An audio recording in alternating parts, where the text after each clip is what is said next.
جاتی ہے تو آپ وکیل بنیں گے ان کے؟ یار وکالت میں ان کی نہیں میں نے کی، میں اب سلو ڈاؤن ہوں وکالت کے، آپ دیکھ رہے ہیں اس لیے، پر میں اس کا اس معاملے میں دیکھو، ایک بندہ ہے 200 کیس اس میں بنا دیے، اب وہ 200 کیس لے کے کدھر کدھر پیش ہو سکتا ہے؟ کوئی مطلب ہے، کوئی زیادتی کی بھی انتہا ہوتی دنیا ہے میں ایسی اگزامپل نہیں اس میں، تو واقعی دنیا میں کوئی اگزامپل نہیں ملتی، اور یہ ہم اپنے آپ کو رسوا کر رہے ہیں۔ آج یہ ہو رہا ہے عمران خان کے ساتھ، کل یہ دیگر پارٹی ہیڈز کے ساتھ بھی ہوگا، اور پھر ہم کہیں گے کہ جی ہمیں لوگ کہیں گے آپ نے خود بھی یہی کیا تھا۔ کوئی خوشخبری ہے عمران خان کے لیے آنے والے دنوں میں؟ کوئی اہم دیکھو جو تعیناتیاں ہونے کیس جا تو رہی ہیں ستمبر میں، اگست کے اندر، تو کیا دیکھ رہے ہیں؟ کیس اس کے خلاف کوئی نہیں بنتا،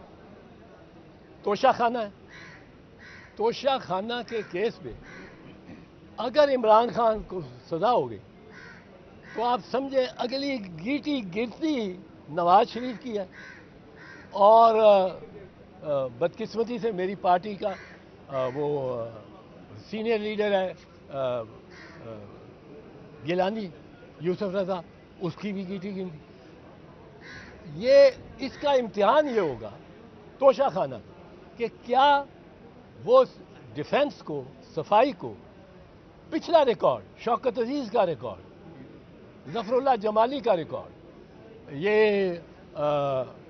دوسرا جو شجاعت حسین بھی وزیر اعظم رہا، اس کا ریکارڈ، یہ پچھلے ریکارڈ بھی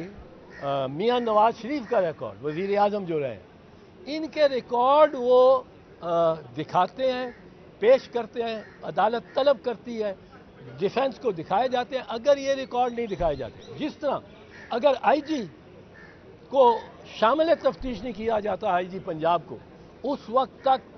یہ 9 مئی کا کوئی فیصلہ نہیں ہو سکتا، یقینی فیصلہ کوئی نہیں ہو سکتا اس وقت تک۔ دوسرا،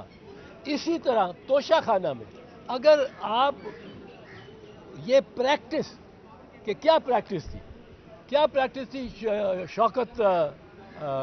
عزیز کے زمانے میں، کیا پریکٹس تھی ظفر اللہ جمالی کے زمانے میں،